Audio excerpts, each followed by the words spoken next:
Yami Ebana. This thing's hiding behind the flowers, dude.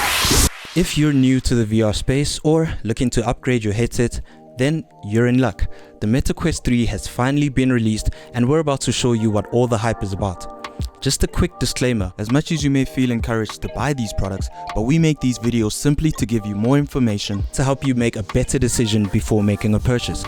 That being said, you can order the MetaQuest 3 by visiting our website at www.180by2.co.za or just click the link in the description. Cool, let's check out the Quest 3. First thing we see when we open up the box is the Quest 3 headset. This comes with cameras for tracking and pass-through. It also has a depth sensor here in the middle. The Quest 3 has a more sleek design than the Quest 2. And concerning the inputs and outputs, USB-C port on the left and audio jack on the right. Once we've got the headset out the way, we get two controllers here. You then get a box with the USB-C to USB-C cable to charge and connect the headset and the controllers. You get these little booklets with user information, and of course, a power plug. I would love to cover the differences between the Quest 3 and the previous Quest 2, but we'll dive deeper into that on another video. For now, I can tell you some of the small points would be that the Quest 3 is approximately 40% slimmer, but somehow manages to be slightly heavier than the Quest 2. However, it does have a better weight distribution, meaning there isn't as much forward weight, which will put less strain on your neck and shoulders over longer play periods. Then there's the pancake lenses. Since pancake lenses are thinner and flatter, these are an improvement from the Fresnel lenses we got on the Quest Pro, allowing for a wider field of view, better lighting against glare, and puts less strain on your eyes. Performance is where we see some incredible upgrades on the Quest 3. The addition of a new Snapdragon XR2 Gen 2 chip means that you'll get a faster and smoother experience for augmented and virtual reality. It gives us a combination of higher resolution with better graphics and faster frame rates with less latency. All things considered, the Quest 3 is 50% more powerful than the Quest 2 overall. Pass-through is now in full color, as you might have seen previously on the Quest Pro, but the quality is said to be the best that we've seen so far. The image does warp a bit when I wave my hand in front of my face, but the focal sweet spot is larger and I was able to read some text off my phone. Sharing additional data about how you use the MetaQuest app helps so you can read. So the pass-through includes features such as spatial mapping and the ability to recognize objects and hand gestures.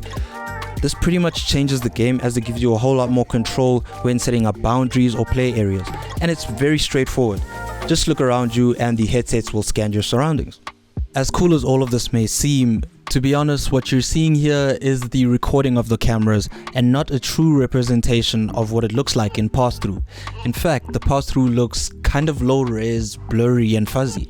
Immersive VR apps and everything added in AR looks awesome, but everything around it in pass-through can be a bit trippy.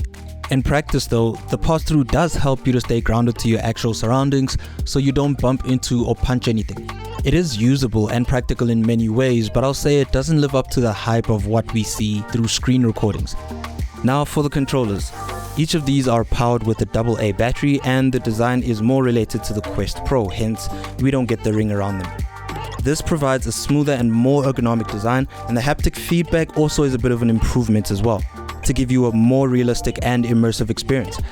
However, in my opinion, these are a bit of a step back from the self-tracking controllers that we got on the Quest Pro, which had 3 lenses and an onboard chipset, which gave better accuracy when tracking.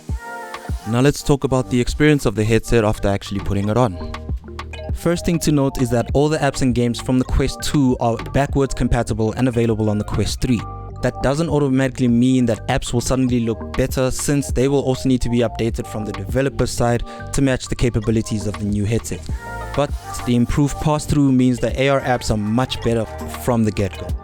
The hand tracking feature is really good, but there are some blind spots where you are hand tracking and the controllers may glitch until they come back into view of the headset. Battery life is okay. We timed it at about 2 hours, which obviously will depend on the apps that you use. So mixed reality and augmented reality apps will generally chow a bit more battery because of the pass-through. Also, I may be a bit lucky because I have dreads, but apparently the headset isn't really that comfortable out the box. So you might want to consider upgrading to the Elite strap, not just for the comfort, but also because that will extend your battery life as well. With all that being said, the Quest 3 is an amazing headset for both first-time users and those looking to upgrade, and the experience will only get better as we can look forward to future app and firmware updates since it is still quite a new product. Let us know what you think of the Meta Quest 3, and if you'd like to order the Quest 3, check out www.180by2.co.za or follow the link in the description.